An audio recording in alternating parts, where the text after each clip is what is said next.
So, welcome to the Critical Crew podcast, I guess. Yeah. Why don't we go ahead and introduce ourselves and then introduce the topic? And maybe before we introduce the topic, actually, we should do like a little bit of about the podcast, maybe? Okay. Yeah, I'm Gerald. I've been doing FRC for a good couple of years now. I started out as the lead programming on my old team, and then recently started diving into CAD stuff quite a bit. So got a decent, pretty extensive background there.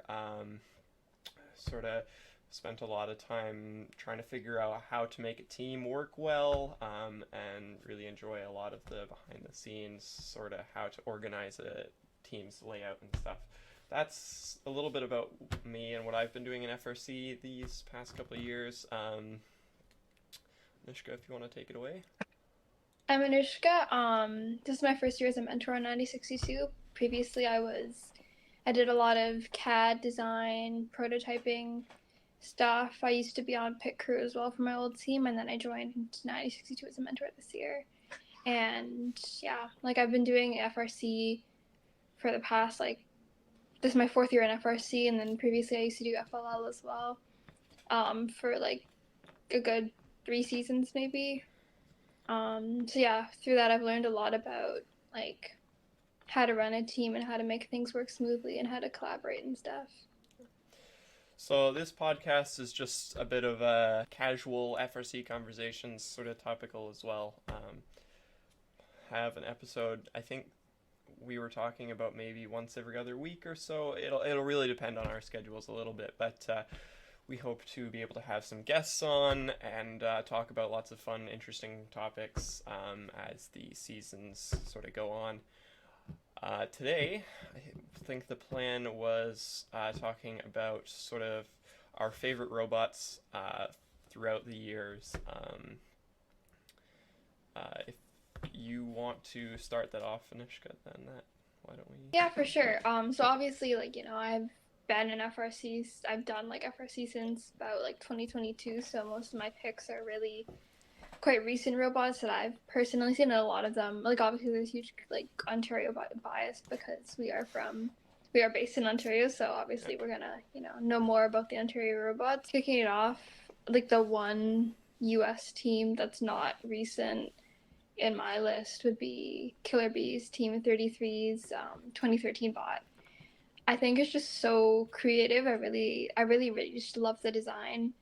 And for 2024, I really wanted to design something similar to that. Um, but ultimately, we didn't end up doing that. But 5406 did. I think their alpha bot was somewhat similar to 33's 2013 design, so I felt very like vindicated because I was like, look, it works. We could have done this, but yeah, I don't know. That's just always one of my favorite robots of all time. Yep. I was going through some FRC reveals the other day. Came across it. It was definitely quite a cool robot. Um, I'm also pretty recency biased because I'm in design. I've been involved in like the FRC design community for a bit, so I quite enjoy the modern FRC design style a lot. I think it's very interesting, fun to watch those robots compete. But I think probably one of my picks, my top picks for an older robot would have to be 610's 2016 bot. You can really start to see a bit of that Mm-hmm. modern design philosophy, I think, in the way that they sort of executed that bot. It's really clean. One of the earlier modern style, uh, sort of Jack in the Bot style arms that Mm-hmm. you see, that I've seen anyway.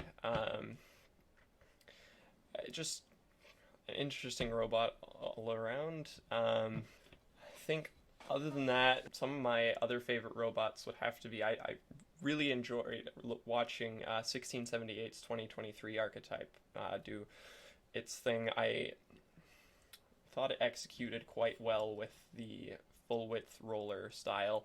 and that pivot Vader archetype, and the climb or the balance was quite innovative. I really enjoyed watching it do its thing. Thought it was interesting. Yeah, another one of my favorites was 2200's robot last year. I think something about it, like I remember seeing it at a competition and just the way it drove so smoothly. I don't know how they did it or what they did with it that made it drive so smoothly, but and it was really fast too. Like it just zipped across the field, and I think it had these really sleek, like dark blue bumpers, and it just looked so good. And I really loved their arm and their amp mechanism and everything. I think it was a very nice design I thought it was quite that worked well. quite nice. I really enjoyed watching it do its thing. Amp I thought was, why didn't we do that? If I remember correctly, which I found this a bit funny. If I remember correctly, they were running their shooter slash amp wheels off of Neo 550s, which very impressive that worked at all. That's something I'd have to double check though, to make sure I'm not spouting off complete lies here. But Yeah, I don't know anything about that. I don't know anyone on 2200 to verify with, but I'm guessing you probably would know someone. Who else? I think another one of my favorites is also 4907's 2022 jumping bot. That one's so like iconic, honestly. I remember seeing it Stemley 2022, and that was my first ever like FRC comp. And I was just blown away. I was like, whoa, like we can design stuff like that. That's crazy. And I think that was part of what really inspired me to kind of get into more of the CAD and design side of things, because I wanted to make just fantastic, super cool, super like innovative robots like that. I actually had a very similar experience. 2022 Stemley was also my first event, but it or off-season event, I guess. But that robot's definitely turned a lot of heads for sure. Yeah. Can't say I'm a huge fan of the bent sheet metal look that they used to have a lot more of. But the archetype there was So good, so good. it Just was unmatched, honestly. it wasn't I would struggle to call it meta, but it was probably one of my favorite over the top archetypes from that year. I generally I find I like to separate my tiers of robots into two categories. You've got your meta style robots that are pretty simple, elegant, and fast, and then you've got your over the top robots that are also pretty decently fast, but a lot more complex, and not necessarily what I'd recommend other teams build. Not something you'd look at and go like, "Oh, I wish we built that. We would be able to do so well with that." But like more just like that's cool, I guess. Yeah. So, I mean, like I can't imagine the amount of work that went into designing that entire mechanism. Like that is just wow. But they pulled it off. Like that's so impressive. It's pretty cool the way they did it too. Because of just the way gravity works, they had to account for like the difference in gravity, the force of gravity between Houston and here in Ontario. So their jump. Oh no way! I didn't know that. Their jump barely worked here in Ontario. Like it just hit the bar. Sometimes it would kind of like only touch on one side, but in Houston it worked flawlessly because it was designed to work in Houston mostly, and then barely work here. It's really cool that they even thought of that. I did not know that. I didn't know the difference in gravity. That's so cool. You learn something new every day. I think 6036 also did a similar thing in 2024, where I think it was 6036. It might have been mechanical advantage too. I'm not entirely sure, but some 6000s team had different gravity coefficients for their auto aim in 2024 for their each event. I didn't even know that was like a thing. It's pretty interesting. Crazy. Not something I would probably spend time in myself, but definitely very cool. A little over the top. kind of fun to think about, talk about. A little bit of a judge bait item, but pretty pretty interesting. Yeah. Um, let's see. I Another. guess on the topic of like over the top robots, or not like over the top, but I really enjoyed seeing 9312's 2023 robot when I went to Worlds that year with my old team. Like, I think I remember they were on our field, and it was a rookie year, I believe, and it was just like this sleek black robot, and it had this like arm that like folded in weird ways, and it was just so cool. And I was like, wow, like especially for like a rookie team, that's so impressive, and it worked very very well. Is that the And one uh, Martian or like Mars rover themed team? I, I don't know. I really don't know. I remember what were they called? I think they were called Nerd Spark. oh, Nerd Spark. Yes, that makes sense. I love their robot. It was so good. Yeah. I think another one of my favorite over the top robots from that year has to be 1690. The double jointed diffie arm is amazing. I loved that. The cube intake and cube shooting and the fact that they were able to use that for the cones as well. It's just cool. Generally, I'm not a huge fan of like grippers or like claw style things where you're just clamping onto the game piece. But I'll give 1690 2023 a pass for the archetype. Can't say definitely for the performance of the bots. I tend to judge my favorite bot less off of performance and more off of the archetype or the feel of it's a lot more vibes based. I don't have numbers to Vibes back up. based. I don't have numbers to back up any of my picks. So if you're trying to say that my picks are very wrong, cool. They're mine. Either way. Yeah.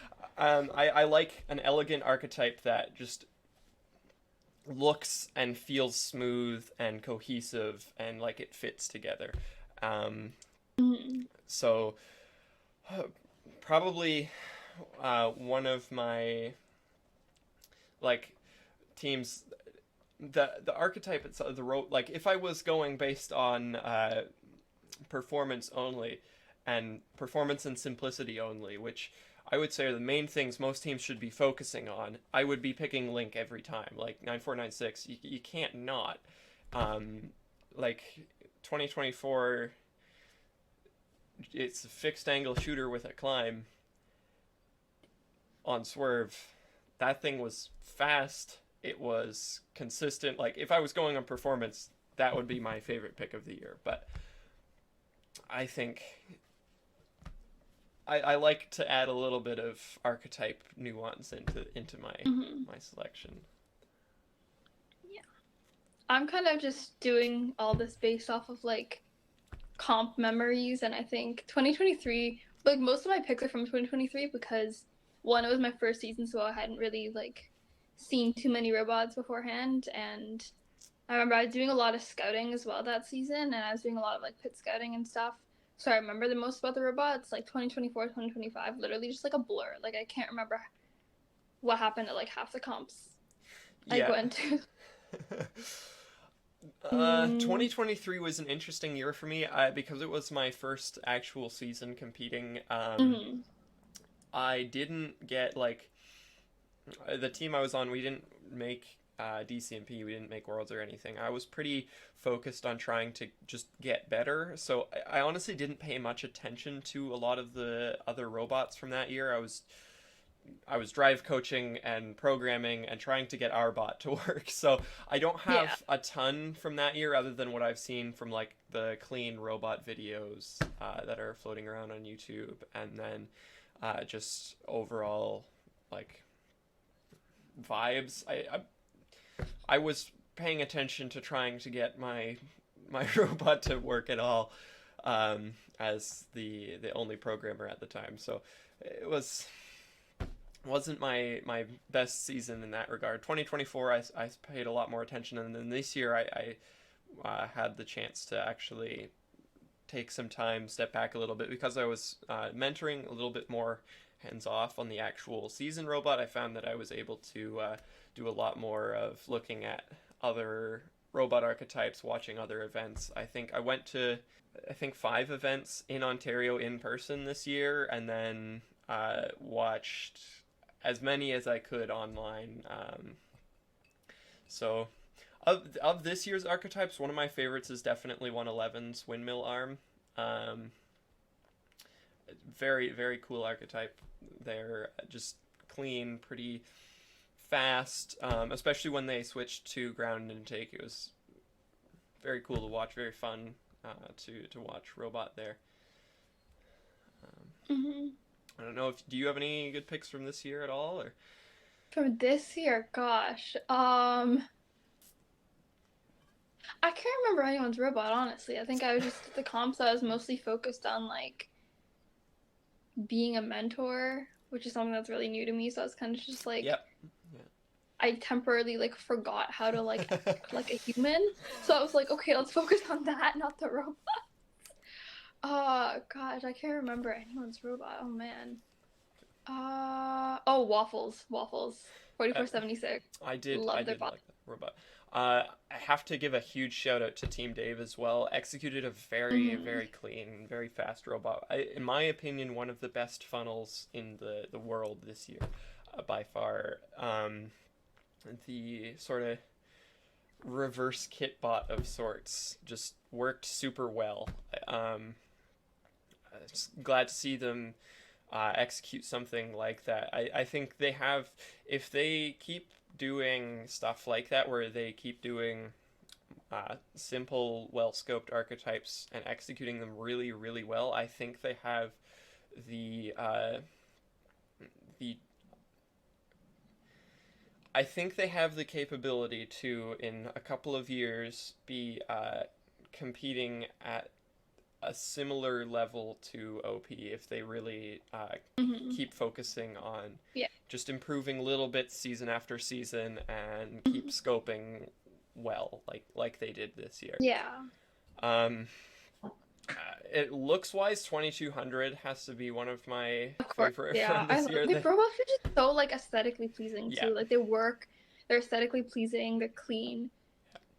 the Very, very the well prints they designed. do the prints they do on them always look immaculate. Like Hmm. the print settings, like they've got that dialed in. I don't know who they've got locked up in the back. It's just job is just prints, but um, the the gripper was very unique, or their coral gripper was Hmm. very unique, very interesting. The funnel was pretty cool. My favorite non-powered funnel though has to be 1114's Symbotics funnel this year. Just the sort of vertical style, similar to 254, I guess. Um, is just and I think was it Alpha Dogs that also had a very vertical funnel as well. I think I have no idea. I it's honestly either have no Alpha idea how Dogs. anyone's robot looked. Hold up. I have no memory of like any of this season. I spent most of the season like surviving on like caffeine and vibes, honestly. Fair. Fair enough. I'm gonna check with the Blue Alliance here. It was not the Alpha Dogs. Cybercabs. Right. Cybercabs robot. Oh yeah. Their end effector. Um, very interesting end effector. Not very meta. Not something I would probably spend time prototyping myself, but it was very cool to see it actually work and very interesting to see the way they made it work. I know for a fact that that robot, their end effector, I think even their arm, all and their like their virtual forebar or wrist of sorts. It wasn't a virtual forebar; it was a wrist. Um, I think I'm pretty sure those were all run off of Neo 550s. I know their like gripping itself, like the compliant wheels were run off of 550s, or I think even a 550. And I know something else. There was some like movement, mechanical movement components, like it. I think it was the arm or the wrist was run off of 550s. It's been a bit, so I don't remember perfectly, but their funnel was really well done this year, I think, Mm-hmm. as well. OP's robot was interesting. It felt like it wasn't their usual design style. Like I find usually you can look at their robots and see they're one of the generally their archetypes are the ones I'd categorize in that we should have been, why didn't we build that? That would have been so good. Yeah. Yeah. Um, but like it was still really clean to watch, really fun to see do its like 5-piece auto. I was honestly not expecting them to be able to fit a climber on there. I know they did a ton of work to make sure that they Yeah. had the weight for that. Like they were at like 114.9 um, at Niagara. I was not expecting a climber to be on there at Yeah, like they somehow pulled it off. uh, And yeah, they're double just double so good. pocketed plates, like acting as almost mini C channels. Like the tech they used to get themselves below weight was absolutely like just next level tech. Hmm. Um, Yeah, it's very very absolutely. cool to see them be able to do that at all. Um, also their software this year was very interesting. The way they did their state machine was very interesting. If you haven't seen it or if our viewers haven't seen it, they did include diagrams and their controller layout for this year's robot on their technical binder, their tech binder. I highly recommend checking it out. It's really cool to see that they were able, and they have been able for the past couple of years, at least since 2024. I'm not entirely sure. I don't think were doing it in 2023, but that they've been able to run one driver and drive coach and then two human players consistently. Even this year, I was very impressed that they were able to pull Hmm. that off. Um, a very intuitive control scheme too. Surprisingly, this at least it looks like it. I can't say for sure because I haven't used it, obviously, um, but it looked. I think honestly, having an intuitive and easy to drive robot takes your game and just levels it up, which is one of the reasons I generally am an advocate for one driver to two human player because Yeah. it's a lot in my experience, drive coaching and just programming and driving robots around myself to try and debug or test features or whatever. Um, just doing it by yourself, you're able to commute or you're able to work a lot better. Just Hmm. things, smooth little things, smoothing out movements and Yeah. getting timing a little bit better is just a lot more consistent, I think.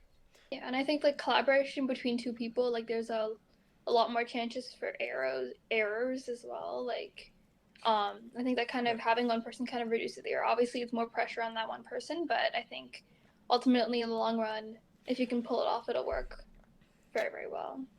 yeah, yeah. Obviously, it does require a little bit more software work because you have to do more automation. You have to do more Hmm. like making your actions work together well.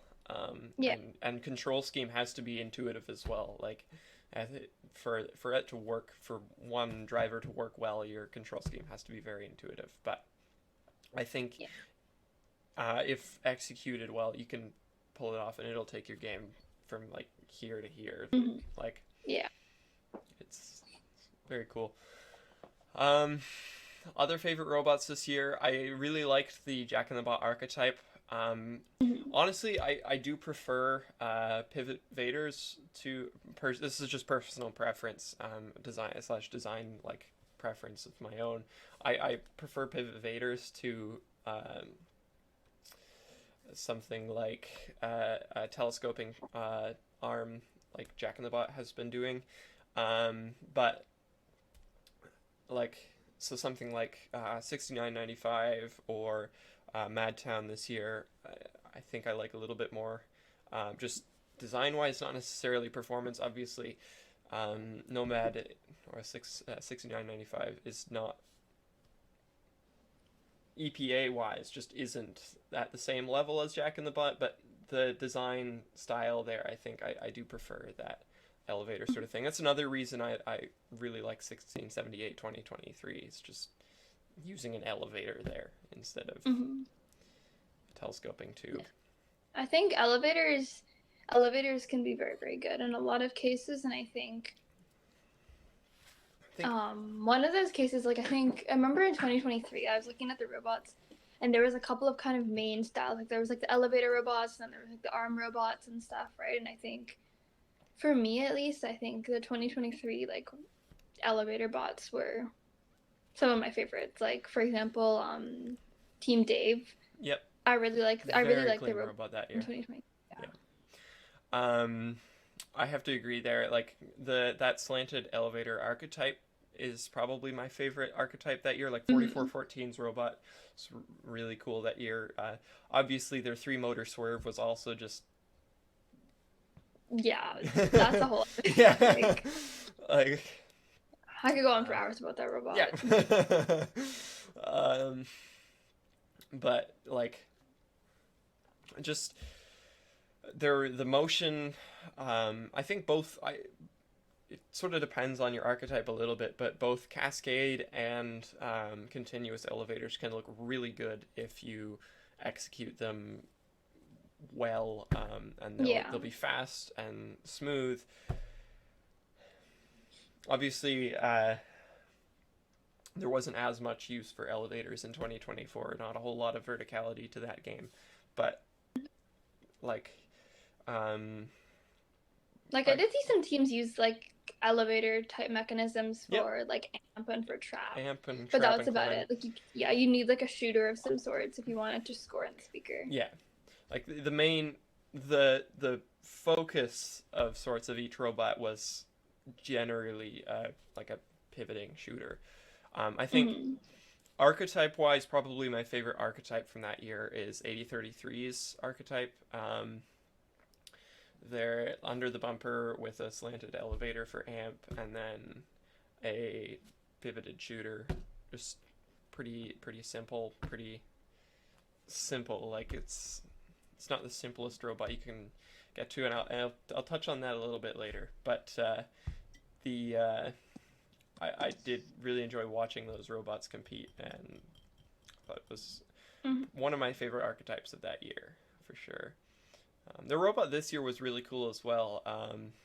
Their initial version, they had a virtual 4-bar mechanism for their coral and algae. I thought it was fun, cool to watch. Interesting tech just to take the standard fixed coral algae on an elevator, just take it up a notch. Then later on in the season, when they switched to that their end effector to the sort of Jack in the Bot style with like a ground intake, I was impressed that they were able to figure something out to get that to work without replacing their funnel. Also, really liked the trapdoor in the funnel, so I thought that was pretty cool. Another one of those teams that I look at a lot and go, this is something like a lot of teams could probably, like, these are good off-season bots. Like, what else? Like there was 5409's 2024 robot. I quite liked it. I thought it was very creative that they didn't focus on the speaker like most of the other teams had. I think I really liked that they kind of focused on their amp and their trap, and they chose like a smaller thing to do, and they did it well. So I think that was very creative. And I always like the robots. Like I think they're very, very clean. I really liked the robot this year, for sure. I think their 2024 robot was interesting. That idea of just, we're gonna do this small subset of things and we're gonna do it really, really well it's great, but you really have to pick the right thing. And I think they just missed that year. It ended up being like, I felt like they really could have done a lot more that season and executed Yeah. just as well. Having some form of shooter or something. Yeah. Like, in my But I feel opinion, for like that year, like Link is my example of they just simple and did it well. yeah, I think another one of like an example of kind of teams picking one thing or like and just doing it really well was 1998's 2023 robot. Like I think that like they a lot of teams kind of went for like the scoring on like the higher what were they called like nodes or whatever. Yeah, And 1998 had like a smaller, more compact robot that scored lower, but it scored reliably. And I think that was their first season too, and I was just absolutely blown away by them. yeah, Super, super impressed, and I think they've had such an upwards trajectory since then as well. So I'm really, really happy to see that for them, and I'm also really excited to see kind of where they go with their design and everything in coming years. yeah. Definitely.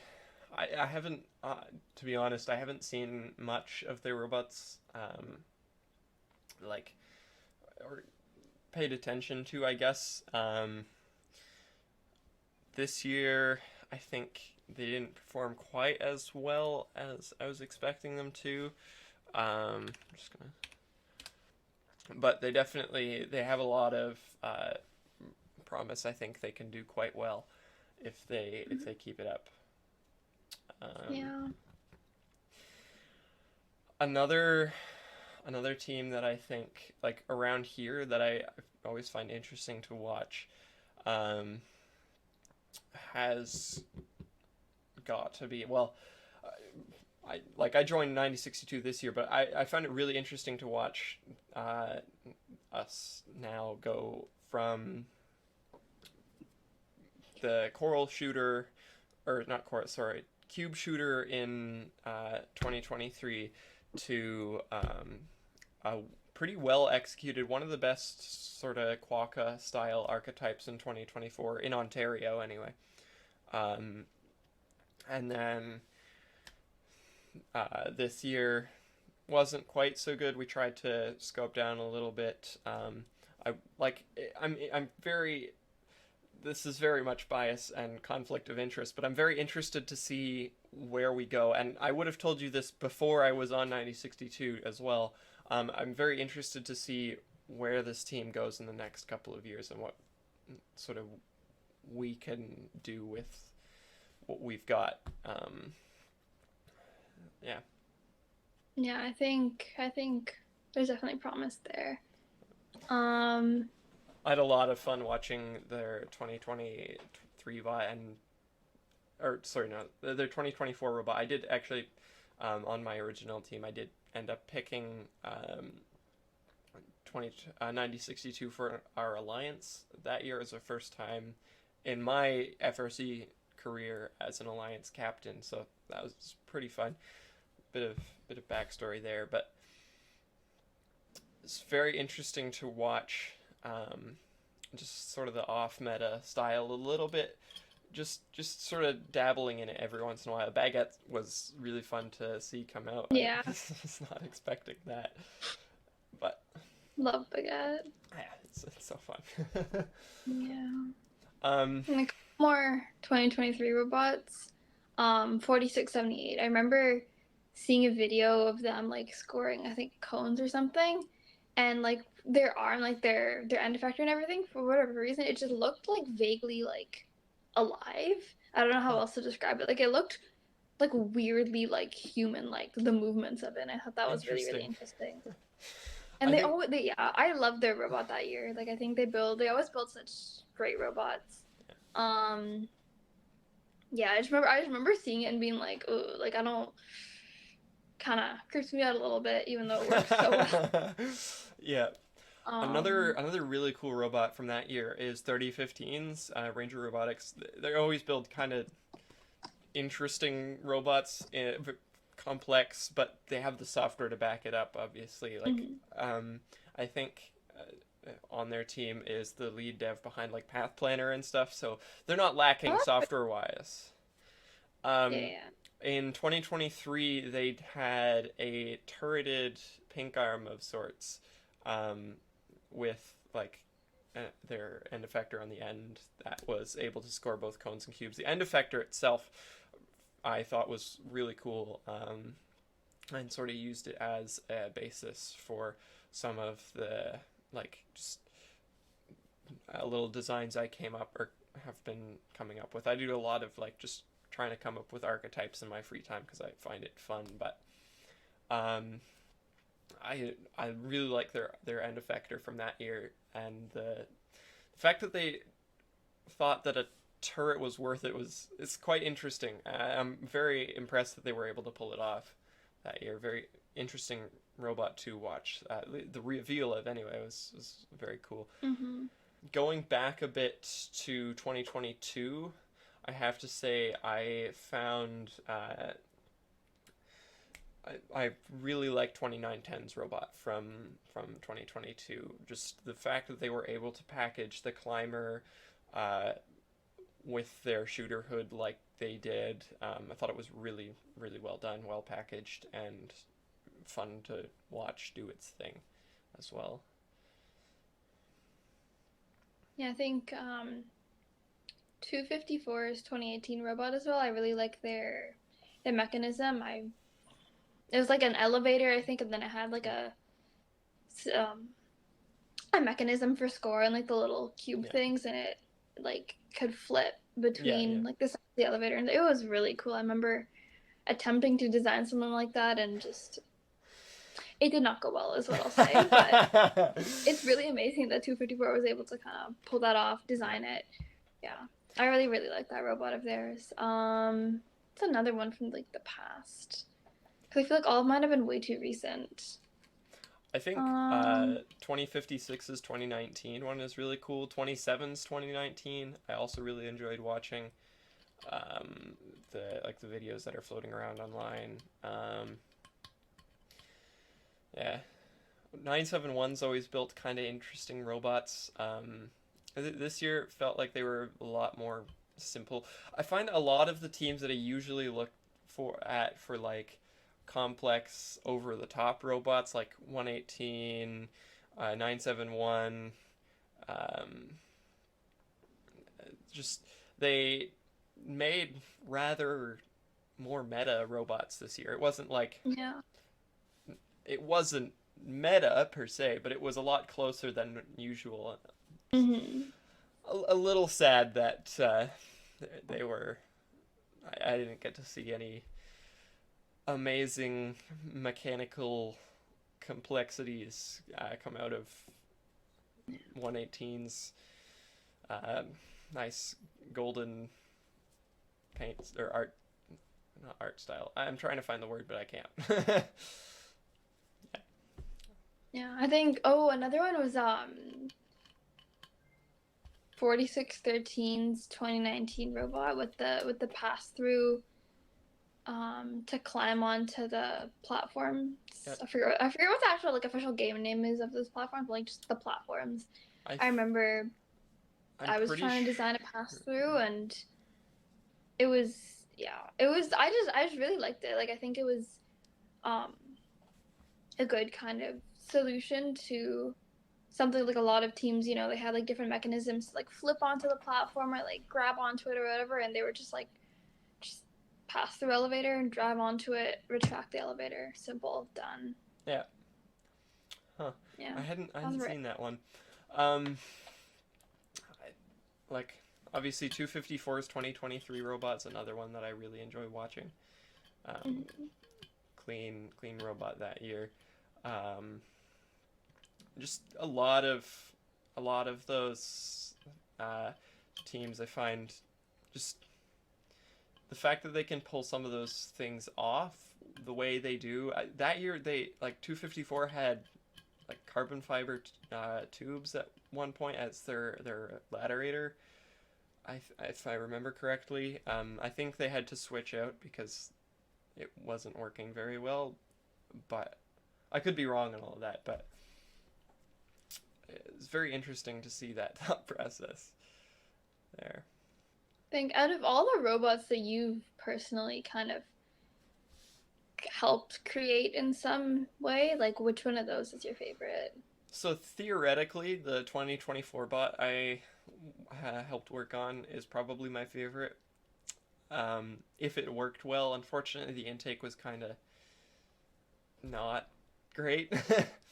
But obviously, this year I had lots of fun helping up mentoring 9062 this year, um, helping figure out some new code things, and working alongside the creation of their archetype and whatnot. I joined a bit after the start of the season, so I wasn't involved in like the start of the CAD. I didn't really touch or wasn't involved in the CAD at all this year, but I thought it was fun to work on that one a lot, and nice to have a robot that actually performed quite well for my previous standards. But if we're counting like off-season projects and stuff, one that didn't wasn't a physical robot that we actually built, but that I really did enjoy working on was the WCP Catathon bot that I worked on with Lego Monster 33. That one was fun. It was an interesting archetype, like pass through linear slide intake, like double-sided intake, full pass through to an elevator on one side, and then you had an extending like bucket on the back. It looks surprisingly like a lot of your funnel archetypes from this year's, which is very interesting. It was a fun robot to work on, and probably one of my better projects that I've been involved in. Mm-hmm. You? For me, it was my former team's 2023 robot. I think because that year was the year I was like most involved in the team because I actually had time to do Yeah. robotics.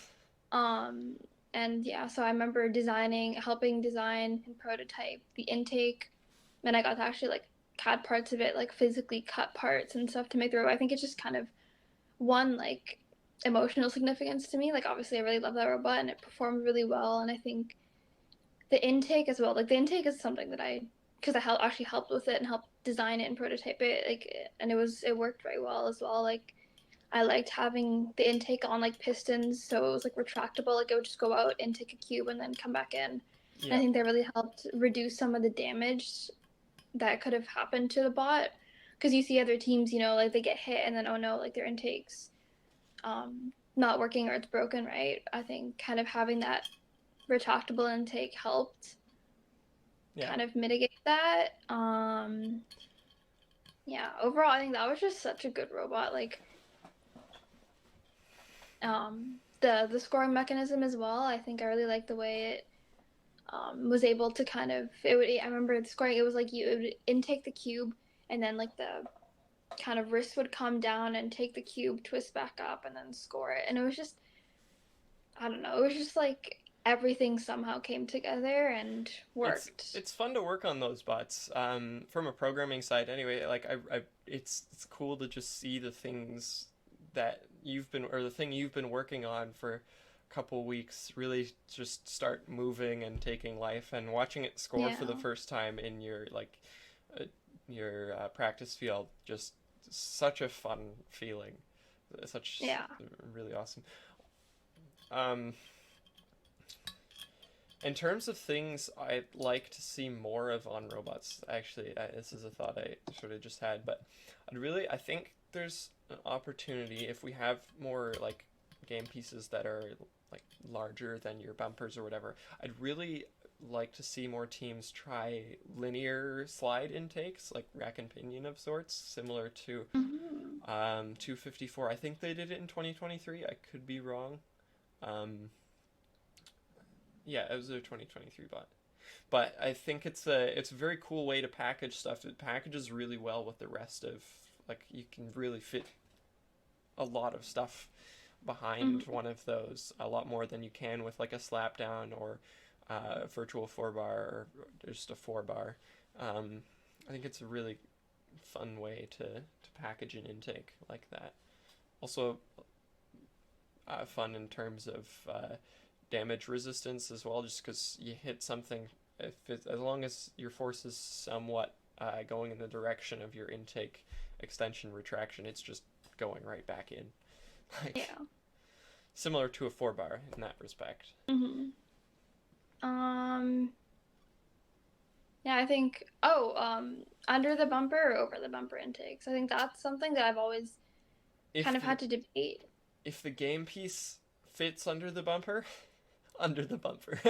Yeah, like I think it's just so much almost safer. Like I Yeah. feel like there's a lot less risk because if you have something that's over the bumper, um, there's such a risk of like if it has to actually like physically come down. There's like just so much of a bigger risk there. I think. Just in Yeah, that's why terms of I've always preferred like under the bumper. And I remember 2023, we had something. So it wasn't like because we had like part of a robot like that wasn't bumpered, so it yeah. was like three sides covered, one side only covered on the side, so the entire like center bit was uncovered. So we had all like our intake and everything there, and I think that's because it kind of depends on the game and the game rules. Well, Yes. I'm pretty sure they've like pretty much officially for good ruled out bumper gaps. Unfortunately, Yeah. if I remember correctly, it is in the rule book as an evergreen rule. Mhm. So the lack of a bumper gap will be sticking around for a good bit. I really like watching under the bumper intakes specifically. Just I also like really like watching robots just with a full bumper. I think it really ties a robot together a bit more. But Yeah. besides that, watching a robot just sort of touch a thing and then that thing is gone and inside the robot, Yeah. it's just really fun to watch, especially in Exactly. 2024. Just Mhm. very cool that way. Yeah. Um, yeah, I think that's one of my favorite things to look back at as like intake styles is under the bumper 2024. Very unique, very um, fun packaging wise, very compact to an extent. Depends on the way you did it, obviously, but it's very Yeah. cool. Um, on a slightly different note, probably my favorite robot of all time is got to be a 2056's 2024 robot, though. Um, Mhm. just watching it do its thing, it was very smooth. It worked obviously very well. Um, Super consistent. They didn't lose a match in Ontario that year. Like Yeah. they lost 3 matches at Worlds, I think, and 2 of those were back to back on Einstein. Like that's rough. Yeah, like they're just so good. Like they're They're I remember consistent. seeing like their auto. Like I think that like first updates now I think posted a clip of their auto, yeah, and I was just blown away. Like I had seen that in person, but it was just I don't know. it's very different to watch it I, like from the stands yeah. versus on the field, and that's something that Hmm. really shaped my FRC experience a little bit. I think was my ability to be on the field, watching robots up close, and I think that's definitely something that can take students' first experience up a level. But like watching that robot in particular, just the way they were able to manage to score amp to and speaker with the same mechanism, without relying on like an amp bar or something like that, and also having the ability to just like nullify shot blockers with that same mechanism was very interesting, fun to watch, and pretty unique for that year. Um, Even their 2023 bot as well. I feel like yeah, like if you're talking about like favorite robots, 2056 is always gonna come up, and I think especially because we're in Ontario, so we get to see them, and it's always yeah, such a treat to see them play. Honestly, I would like it's argue, I would legitimately argue that they are probably the best team worldwide, full stop. They're consistent. Sure, they haven't won Einsteins, but I would argue that having a more consistent like scoring, high EPA, that sort of thing, is a little bit more of a better stat to look at than just championship wins. Um, Yeah. Because part of and that is also up to like luck as well, yeah, right? yeah, championship wins and like look at this year for example. That like 2056, you've got Scorched Field. They're captains of Alliance 6 with two sort of high middle of the pack teams on their alliance. Um, and ending Citrus's streak and going all the way to semifinals in on Einstein is just amazing. The fact that Yeah. a sixth alliance on a scorched field was able to do that is Mhm. crazy. And if that's not a testament to their performance this year, then I don't know what is. Like, if they were with 1678, I would not be surprised to see them win. I definitely think they would have had a very hard fight against Madtown and Jack in the Bot, but I would definitely be able to see Citrus and OP take down Madtown and Jack in the Bot that at on the Einstein field. I was really hoping for that matchup because it would have just been like so good to watch. I was very surprised when it didn't happen, to be honest. Like Yeah. at the begin, like if you asked me before Einstein or before the schedule and everything had been announced, I would have said, yeah, Citrus and OP just sweep anyway. Yeah, that's what I was thinking. I looked at it, I was like, But Madtown, Jack Bot, and it's just an OP. like they kind of, I think they kind of both got a little bit wrecked by schedules, unfortunately, and like wanted to form their own alliances with. So like you get scorched fields, and that just throws everything off. Yeah. Unfortunately, but Yeah, I think scheduling is such a big part of it, especially yeah, at Worlds, because at it's Worlds, like huge. because it's like the best robots, like the best of the best. Like if you don't have really really solid alliance partners, like you're absolutely cooked. Yeah. Um. uh, So like another like if you look at 2056's like normalized EPA throughout the years, like they're consistently in the top conversation for your top 10, 15, 20 teams. They've been like just very, very consistent at staying on that um, top competitor level.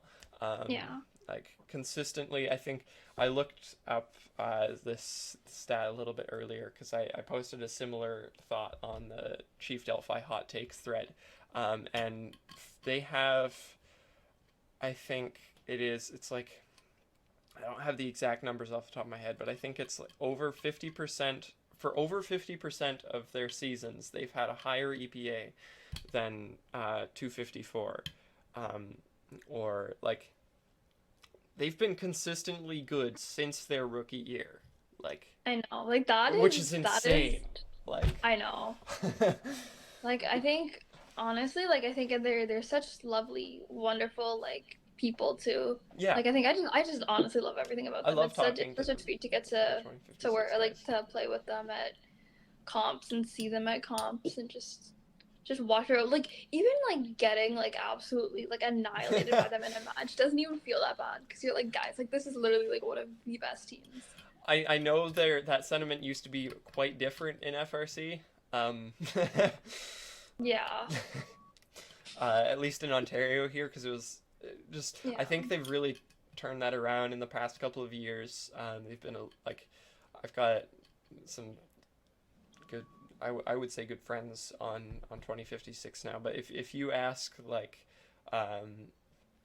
our lead mentor or whatever talking or what everyone thought of 2056 like 5 years ago, you'd get or 10 years ago, you get a completely different story. Yeah. Yeah. It's very interesting to see that.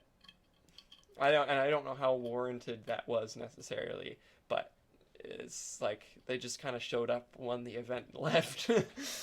Yeah. For every event, like for years. So Yeah. I think being a Kind of little bit like more active. if you want to kind of make another like non FRC comparison, they're almost kind of like the 2023 Max Verstappen of FRC. like just win everything, you know. But Add on to that, like wins, leaves, refuses to elaborate, leaves. Like just exactly. that whole. Yeah. the, I, Obviously, I wasn't around, so I can't necessarily verify that. But Yeah. I get from conversations I have with people who were around. That's very much the Hmm. way things felt uh, at Yeah. that point in time there. Like, but the fact that they like, I think I'm gonna get this slightly wrong, but in their rookie year, if I remember correctly, they declined 1678 at the start of their streak and still like performed really well. Let me check this out. I need to confirm my facts. I got no clue. Anyway, but like yeah, they've been crazy consistent for a long time. It's very cool to watch them just and going into a season being like, I wonder what 2056 is going to do this year. And then at the same time, kind of in the back of your head as you're coming up with robot archetypes, you're like, right, would 2056 do this archetype? Because, like, if you look at their robots, they're generally pretty sensible with the archetype they pick. And that allows them, I think, to work with, uh, like, they don't have the budget of 254 or 118 or those other teams that you would consider top teams. Like I would say of them, they're probably one of the lower budget teams. Not to mention, got to pay the lovely Canadian import tax or whatever. Like everything's higher price, and we work with a lower budget Yeah. because Canada and being international and stuff. But the robots are always pretty fun to watch. I think 27's always a kind of interesting team to look at archetype wise. Um, I guess. But like, it's it's cool. Robots are fun. I'm running out of things to say. Do I you have ran out of anything things to else? say a while ago, and then we started yapping about 2056 Yep. because 2056. Because we're in Ontario, and you can probably expect that from a lot of our episodes. Yeah, I feel like we should have like a designated like at All least right. 5 minutes yapping about This 2056 this every it's episode. our welcome to the 5 minute 2056 glazing session. Let's go. I like final words. I guess we're gonna try to do this sort of bi-weekly ish, maybe. Logistics are kind of a little bit in the air right now because of schedules, and neither of us have really done this thing before. This episode was a bit unstructured. We're kind of figuring things out. Sorry if it's not like exactly the quality we want or will have usually in the future. Hopefully things go up from here. But we got some really exciting topics planned for our next couple episodes. Hopefully we can have some guests on. If you have any ideas for episodes or any like anything you want to say, leave it down in the comments. If you enjoyed it, give us a like. That'll give us a lot of sort of feedback on whether or not this is some like I guess something we continue doing for like the long term, or we just sort of come up with a couple episodes and dip, or would really let us know a lot about what you guys sort of think of how we did it. If you have Yeah. suggestions at all, again, leave it down below. And we'll see you in the next one.